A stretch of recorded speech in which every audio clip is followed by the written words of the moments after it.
Natalie from Feasting on Fruit, and today I have an apple upside down cake recipe to share with you. This was by request from a reader and it turned out so much better than I even expected. I think you're going to love it.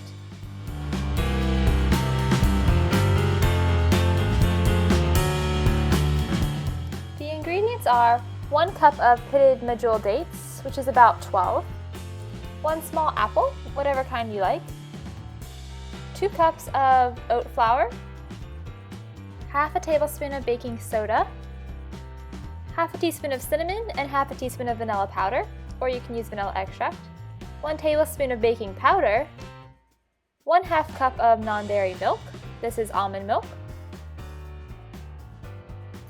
and 3/4 cup of apple juice.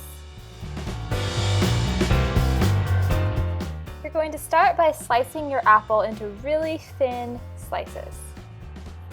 I quartered my apple and then cut out the core and then sliced each of those quarters as thin as possible. You could use a mandolin here as well, that would be super efficient.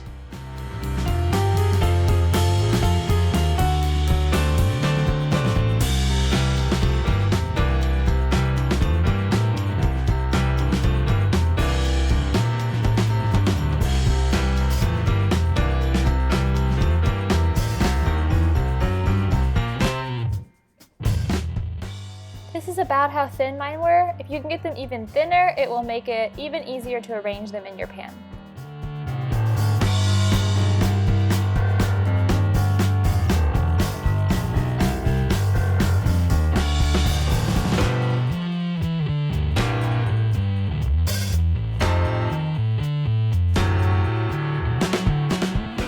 I put a piece of parchment paper at the bottom of my pan to make the flipping part easier.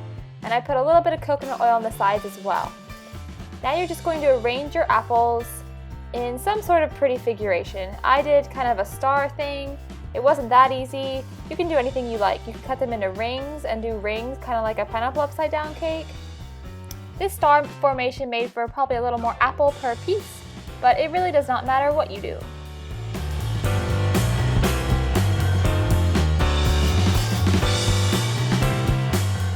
If you're a perfectionist like I am, then this might take a while.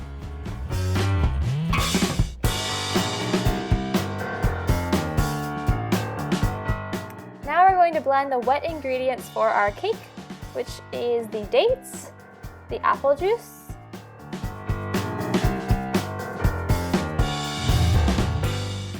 the almond milk,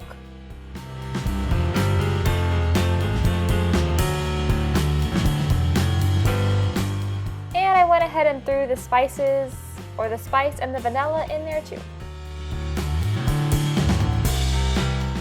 Blend all that till it's nice and smooth.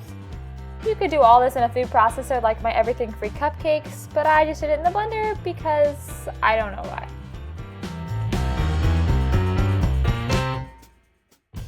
Now in your mixing bowl, you're going to combine the flour, the baking powder, and the baking soda. Add the wet to the dry, and mix it all together.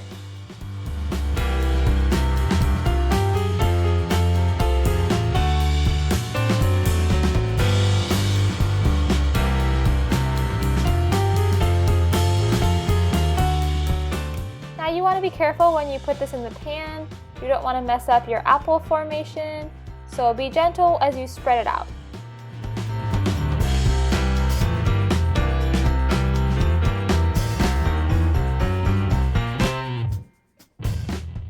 Now this is going to bake for 25 to 30 minutes at 350.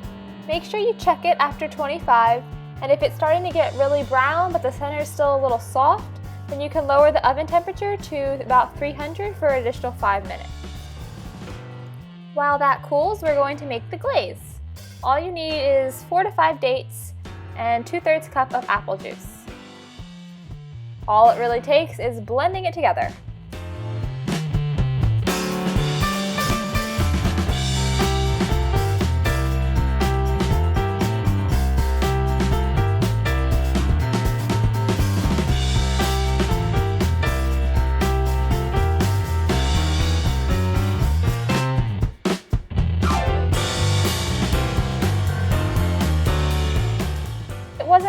thick as I want it to be, so I added another date and blended some more.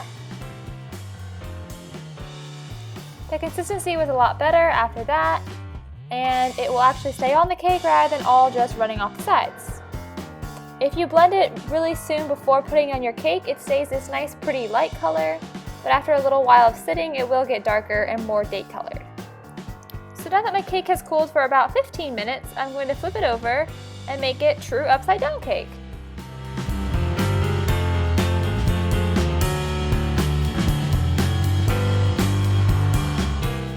As you can see, my flour did not come out perfectly, but it's like a fun surprise once you flip it over to see what it looks like.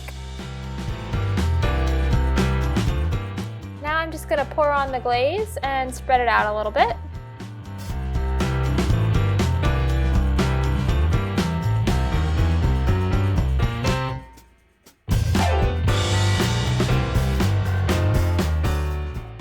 And then garnish with a few apple slices.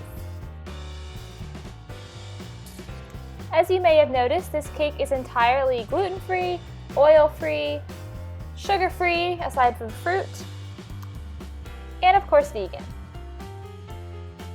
But it is so tasty. It has so many different textures and flavors going on with the cooked apples and the glaze, and the actual crumb of the cake is really lovely. It was delicious both warm and cold, and I think it'll be pretty great with some ice cream on top, although I did not have any, so I don't know for sure. You can find the full written recipe at feastingonfruit.com, along with a lot of other recipes. And I would really appreciate it if you give this video a thumbs up and share it. And subscribe here for more recipe videos. Thank you for watching. Bye!